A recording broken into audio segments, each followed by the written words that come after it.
Nissan Leaf, EV missionary, or right car at the wrong time? The MPG technology you never thought of, and the top 5 electric cars on the market. It's time to check the tech. We see cars differently. Nice. We love them on the road and under the hood, but also check the tech and are known for telling it like it is. Ugly is included at no extra cost. The good, the bad, the bottom line. This is CNET on Cars. Welcome to CNET on Cars, the show all about high-tech cars and modern driving. I'm Brian Cooley. Well, in many ways, the Nissan Leaf is sort of the Prius of pure electric cars, if you think about it. I mean, it planted the flag for a dramatically new technology in the public's mind. Nobody ever accused it of being beautiful, and it is a long-term bet for its maker in something very divergent from current car-making tech. But then along came something that wasn't really expected.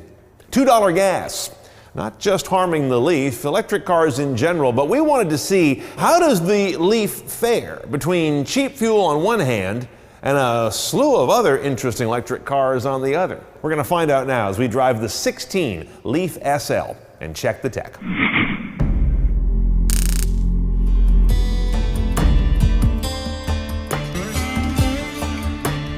I will give this credit to Nissan. They've kept the Leaf looking unapologetically weird. I mean, this thing makes the Juke look conventional. Not a lot of attractive angles to it, to be honest. They've kept the dimensions and the lines the same over all these years, right on down to the frog-eyed headlights, and it does still print avant-garde, which is something of an accomplishment when you're more than half a decade into your production run. Now, when you get in the Leaf, you realize very quickly you better like electricity, because there's a ton of displays that keep you focused on it. Starting in the upper left, you've got the cedars of Lebanon. You can grow trees with a ring around them that tells you how fast you're doing so. It coaxes you to drive green. That array of rings at the top is a strange way of showing whether you're using power or regenerating. Over on the left is a really big battery temperature gauge. If I have to worry that much about the battery temperature, I'm going to park this thing and run away. On the right is the more useful one. That's battery level, and the number in set, that is your estimated range. And that's changing all the time, of course, based on driving conditions and whether you have this eco button on, climate control, thump on the stereo, headlights, all of that. And in the grayscale LCD, you've got 2 or 3 projections of how long it'll take to charge, depending what kind of charger you get to. And we haven't even gotten to the main event yet. Hit the zero emissions button over here, and you can get an online course in electrical engineering. The most interesting thing about this revised drag and drop and swipe tablet-like head unit is the integration of Google Online Search, though it kind of lives in a silo of its own interface. You can tap out a search while you're driving, though most everything in this keyboard locks out when the car is moving, so your passenger is going to sit here doing nothing. If you want to do a voice search to Google, it's separate from the voice command on the wheel. That runs Nissan stuff. You have to dig in the menu to get to this button to do a Google voice search. Bad disconnect, guys. Now, all this stuff connects to your phone for telematics. You can check the charge state, tell the car when to charge, precondition the climate inside, all the standard telematics stuff through an app that is one of the worst rated in the app stores. Worked okay for me, but get ready for connection hassles, according to a lot of users. Now, the top audio rig on a Leaf is a Bose-branded system especially engineered to have low current draw while delivering pretty good cabin-thumping sound. And if you get that, you're also going to get a package that includes this nice set of cameras. This is the surround view monitor that Nissan Infiniti are known for, and you can get some side view as well as the overall God view. Now, under the stubby hood, there's not a whole lot new. It's an 80 kilowatt AC motor, of course. Gives you 107 horse, 187 pound-feet of torque. That second number is the one you love. Going out to the front wheels only, obviously, and no transmission to speak of, just a single reduction gear. Now, what feeds this has gotten interesting. Nissan offers a bigger battery now, a 30 kilowatt hour, versus the standard lithium-ion battery in the older Leaf that has got a bunch of cells welded together. Not too much unlike a bunch of AA's. Here's the rub. The base Leaf S has all the old tech. The new SV and SL, like we have, has the new tech. So let's compare them. On range, the high trim cars with the big battery get 107 miles. The Leaf S, 84. On capacity, 24 kilowatt hours in the S, 30 kilowatt hours in the better cars. Recharge time. The S has 2 slower charging modes. The SV and the SL come with 2 faster charging modes. And the warranty on the battery is different. The base Leaf S with the chromier battery has 5 years, 60,000 miles coverage. The better cars have 8 years, 100,000 miles. Bottom line, leave the Leaf S to the government fleets. You want an SV or an SL. The Leaf reminds me that electric cars are more similar than gas engine cars. They drive very much alike unless you step it up to a Model S or something. It's pretty quiet inside. They've done a good job muting out gear whine and engine whine. The ride is pretty heavy, but it's not uncomfortable. It just feels like it's really down on the ground. That said, it's not terribly tossable. Fun to drive like electric cars always are due to torque, but it doesn't feel light on its feet. You got several tricks you can do to get more out of the battery. One is to go to eco mode, which really saps throttle response. And I'm okay with that because I don't drive a Leaf for great throttle response. I want range above all else. You also can go into the B mode here on the shifter, which is basically down and to the left, and that gives it high regen. You can almost do one pedal driving. Lift off the accelerator and you really come down a lot because you're doing heavy regen back into the battery. Range is a big deal in EVs, but so is charging, and the Leaf has a lot of ways to do it. All models have a household trickle charger. They also all have level 2 charging at 3.4 kilowatts. But the SL gets level 2 at 6.6 kilowatts as well. That'll charge its larger battery in 6 hours. It can also do a DC quick charge. Hard to find those locations, but if you do, it's 80% in 30 minutes. And the little photovoltaic cell up on the rear wing helps to maintain the 12-volt battery. Okay, Leaf SL, nicely equipped, top of the line. It's a big battery car, all the latest tech, pushing 38 grand. But we're not done yet. $1,570 for premium package to get surround cameras and to get Bose audio. And I'm gonna guess you're gonna have the home charger installed for you, so add about 2 grand. Now we can go the other way, take off $7,500 federal tax credit, and here in California anyway, another $2,500 state credit. We're back down around $31,200 or so out of pocket. Okay, my time with the Leaf, though, has surfaced a few old wounds and rubbed salt in them. First of all, the electric cars like this of the 100-mile range generation or less in real practice aren't a great choice for the only car for a lot of people. Secondly, you gotta have that home charger. Don't even think about anything else unless you live in a condo that has got a charger waiting to go for you. Third, you gotta think about the residual values on these cars. They're disastrous right now because of low gas prices and a ton of them coming off lease onto the market. So do you buy, lease, or buy used? Find our full review of the 16 Leaf SL over at Roadshow at theroadshow.com. Antoine Goubin's got the full deep dive for you there. When I come back, I'm going to introduce you to some MPG increasing technologies that I can just about guarantee you never thought of when CNET on Cars returns.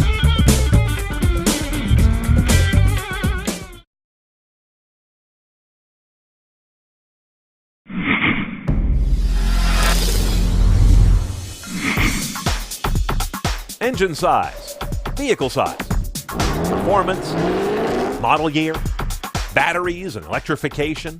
These are what come to mind when you think of the factors that determine how efficient a vehicle is.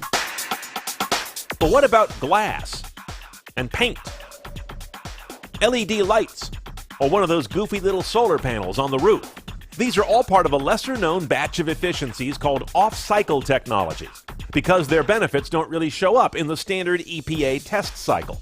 And they also include some better-known technologies like auto start-stop or those aerodynamic grills that open and close in front of your car. Now let me guess, right about now you're thinking the contribution of things like reflective painting glass and cooling seats and other technologies that grant better efficiency by just taxing the AC and the alternator a little bit less are only of interest to a few EV1 lamenting hypermiling geeks. Think again.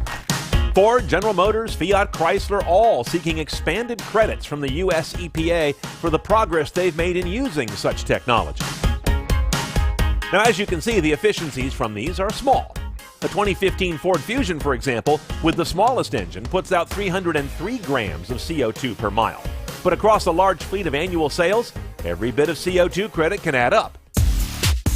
The U.S. has ever-increasing annual standards for fleet MPG, you probably know about that, but also for fleet CO2 emissions. You may not know about that. Miss the goals, pay a fine. Now they've got car makers' attention And part of that attention then gets directed to off-cycle technology that can help them make the mark. But if a car maker is given credit for these off-cycle efficiencies from the EPA if it improves CO2 and from NHTSA if it improves MPG, it might be just enough to meet the goals in a given year, or even exceed them, in which case the car maker can bank the excess and use it in a later year if it fails to meet the standard. So the next time you're shopping for a new car and marveling how many of them offer things like cooled seats, maybe it's not that they want to keep your butt cool, but keep their relationship with regulators warm. Welcome back to CNET on Cars. I'm Brian Cooley. Time for my favorite part of the show. Your emails come in. I pick a few that I think are particularly interesting and answer them right here. We start off with one from James E., who says, would you say buying a more expensive variant of a car, like a Ford Focus RS versus a Ford Focus ST, makes sense on the grounds that the RS would hold its value better or even appreciate? And he also asks, is there an accurate way to gauge how a car will fare in the used car market down the road? Okay, well, interesting few questions there you've got, James. Now, the Focus RS that you give as an example, let's start specifically. That's a car that Ford didn't sell in the U.S. until just the last year or so. So it was either a self-imported, federalized, gray market, what have you vehicle, extremely rare, unicornian in that way. Those kind of cars have and maintain value readily because they're performance models that are hard to get, and they're known among those who know them. Now, Ford brings the RS to the U.S. So you could say that sort of knocks some of the value out of the market. Now there's a commodity market for them, but those cars are never going to be commodity. They're very pricey for a Focus. You got to know about them to appreciate them. And if you do, they trade in a small circle of buffs who really know and value the car. So you're always in good shape with something that rarefied and that performance rarefied. In general, when it comes to assessing future value, there are a lot of good tools. A lot of them are available to you online, similar to the ones the pros use down at the car dealership to value cars, either when they come in for trade-in or when they're writing a lease to try and get some idea what the future residual is going to be, and they do a cap reduction that's often tied back to that. That's over on the pro car dealer side. Here are 4 things for you to think about as the average person selling a car down the road. Number 1 is condition and mileage. This trumps everything. A car that's in good shape, has been well maintained, has records of that maintenance, and ideally has been driven at or below the standard mileage of 15,000 per year, hopefully quite a bit below, is a cream puff. That's a car someone who's got any brains in their head is going to pay more for, even if it's a fairly common car. Another point to keep in mind is the model rare, like the Focus RS you talk about? And even if it's not that rare, does it have equipment or a configuration or even a color that was very rare? You find the right person who wants that, boom, you're going to get top dollar, maybe even above market. There's a butt for every seat, as they say. Now, the other point is sell it to a targeted market. If you take your car and trade it in at the dealership, that is not a high value move. That's a convenience move. If you want to get top dollar for your car, you sell it out private party, Craigslist or eBay, what have you. If you've got a car that warrants it, you go even further and you sell it into a group of aficionados who know that car. Either you go to a forum and a marketplace for that mark and model, or you go to a place like Bring a Trailer, where it's all about people who just know interesting cars and aren't looking at mass commodity vehicles. You got to sell it smart to get the right money out of it. The 4th point I'll share with you is pixie dust. This one is almost impossible to predict. The best example lately is early model 911s. Gone through the roof. You couldn't have predicted that before they did it. Aston Martin DB5s and 6s had a similar spike that kind of came out of nowhere. There are some $1 million, $1.5 million Ferraris on the road, vintage cars, that were kind of just tired old race cars 30 years ago that you couldn't get a lot of money for. Certain cars spike, but they do tend to start being quality performance cars to begin with, or maybe high-end luxury cars. Okay, our next email comes in from Brad in Miami, who asks, will it void your warranty if you take your car to an autocross event or to the track for a performance driving school? Aren't today's sports and supercars certainly designed for occasional track use, especially since they sell them with features that are really only useful on the track? Okay, Brad, this is an interesting question and one that raises the hackles of a lot of folks when they learn the answer, and that is, in the letter of the law, or at least the letter of your warranty, every car maker I know says if you track the car taken on a performance event, forget it. Your warranty can be null and void. I don't care what kind of car you've got, a Chevy, a Hyundai, a Jeep, a Porsche, a BMW. Doesn't matter what they show you in their TV commercials with their car carving up the Nürburgring, read the fine print, and just about every car we've examined the warranty on your behalf for this email reply has the fine print saying no.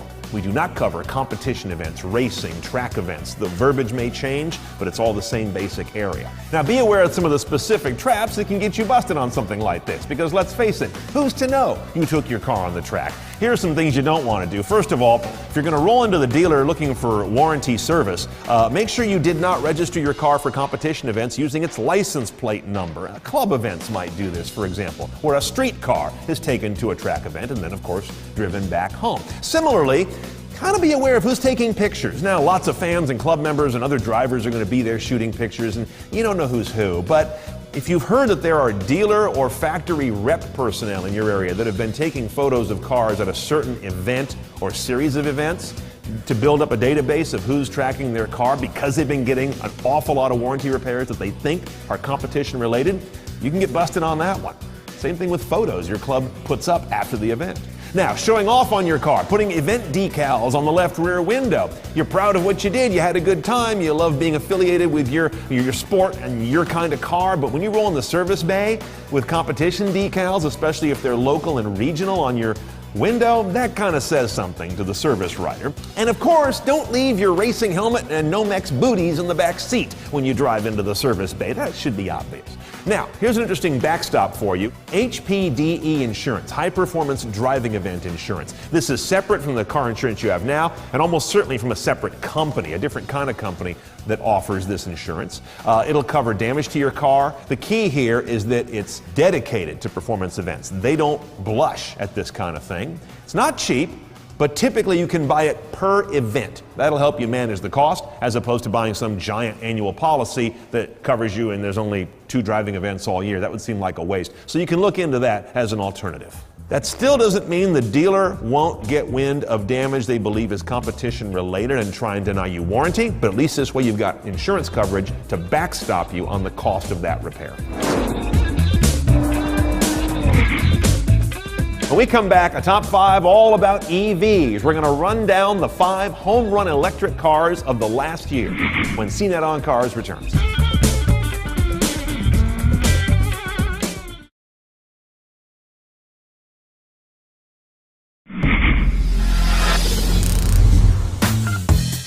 Welcome back to CNET on Cars, coming to you from our home at the Mount Tam Motor Club, just north of the Golden Gate Bridge. I'm Brian Cooley. Time to wrap the show now with a great top 5 list. This is top 5 best-selling electric cars, calendar year 2015, and I'm using any car with a plug. So that means it can be a pure battery electric like a Tesla, or it can be a plug-in hybrid like a Prius plug-in, for example. But no hybrids that don't plug in. Let's get started with number 5. And that one this year goes to the Ford Fusion Energy.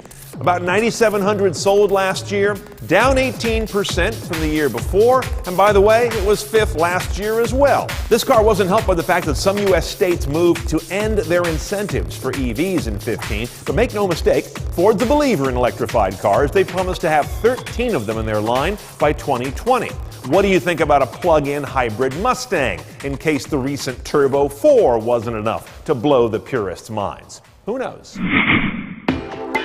Number 4, the BMW i3, the baby of their 2 electric cars, the kind of goofy looking one, not the i8. Now, it sold about 11,000 copies in 2015. I can't give you a comparison ranking because this was its first full year of sales, so it enters at number 4. Pretty good, especially considering that this car is very urban. I mean, you don't really own one of these unless you're running around with a copy of Dwell magazine under one arm and a cup of fair trade coffee in the other hand. So starting off at number 4 with a car that is relatively pigeonholed in terms of style and lifestyle is quite good. Number 3 is the Chevy Volt. Now this was the last year of the first gen Volt, 2015. Sold a little under 16,000 copies, came down quite a bit in sales, about 22%, and also lost a slot in the ranking, down from last year's number 2. And the Volt, of course, is a plug-in hybrid, technically a range extender. This should be a big year for the Volt because they have an all-new model on the market with better range, better driving, better looks, more cabin tech, and better interior practicality. In early 2016, it's already emerged in the first month as the number 1 selling plug-in car, even ahead of Tesla. What's going to be even more interesting down the road is how this guy fares against its equally new sibling, the Chevy Bolt, which is a pure plug-in battery electric car. There's going to be a little cannibalism going on there, I have to assume. The question is, who's Lecter and who's the census taker? Our number 2 car on the list for 2015 sales is the Nissan Leaf. Just talked about this guy in the show. About 17,000 plus sales in 2015, but down about 75%. And lost the coveted number 1 crown from last year. Now, the Leaf, of course, is a pure plug-in battery electric car. The Leaf fluttered so far to the ground last year, over 2014, for a number of reasons. First of all, a lot of states cut their incentives for electric vehicles. Georgia's one of the big ones, for example. That was powering a lot of Leaf buyers. Secondly, a bunch of Leafs came off lease and are back on the market, and Nissan put $5,000 on the hood to many of those current owners, saying, we'll incent you to buy the car you've been leasing. But the Leaf sales drop, I think, also focuses the fact that it is seen through kind of one prism, as a fuel-saving pure electric, and doesn't have a lot of other messages, and that's going to hurt it in a time when gas prices are stable and/or coming down. Before I get you to our number 1 selling electric car of 2015, let's go to the other end of the list and look at some real suckage. The EVs that sold the worst, like the Mitsubishi i-MiEV. Yep, they still sell it. But at 115 of them sold in all of 2015, who would know? And the bottom of the bottom, the dead man walking, the Honda Accord plug-in hybrid. Sold 64 of them total in calendar 2015. You know you're in trouble when you're outsold by the rare as hen's teeth Porsche 918. Our number 1 electric car of 2015 is, I'm sure you've guessed by now, the Tesla Model S. This guy sold over 25,000 copies in the US. That's up 51% and jumped 2 slots in our ranking from the year before. Pure battery electric car, of course, and clearly a home run year for them. I almost feel bad putting the Model S in this list, to be honest. It is electric, but boy, it's a whole lot more. It's got the longest range in the market, of course, but then it's got this amazing cabin tech. It's got beautiful styling. It pushes the envelope on adaptive driving assist and self-driving technology.